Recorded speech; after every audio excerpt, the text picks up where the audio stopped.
সন্তান জন্ম নেওয়ার 24 ঘন্টার মধ্যেই হাসপাতালে বেডে শুয়ে উচ্চ মাধ্যমিক পরীক্ষা দিচ্ছে এক পরীক্ষার্থী। হাসপাতালে বেডে শুয়ে উচ্চ মাধ্যমিক দিচ্ছে নাজমা মণ্ডল।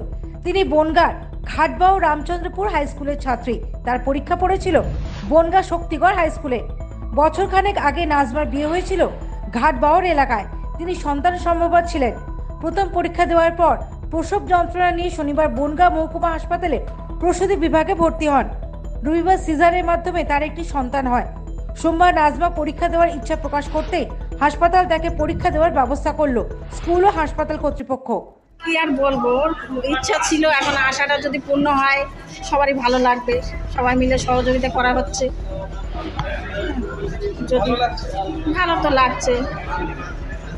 হলো ছেলে হয়েছে, সবাই খুশি হয়েছে। এখন পরীক্ষায় যদি বসেছে, যদি পাশ করতে পারে আরও সবাই খুশি হবে।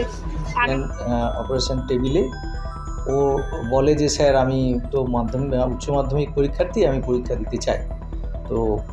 তো সেই মতো করে সমস্ত রকমের যা যা ব্যবস্থা নেয়ার ও যাতে পরীক্ষা দিতে পারে। এবং সিজারিয়ান সেকশানের পরে আমি হাসপাতালের যে আমাদের সুপারিনটেনডেন্ট স্যার আছেন ওনাকে ইনফর্ম করি যে একটি মেয়ে এরকম পরীক্ষা দিতে চায়, ও খুবই উৎসাহী।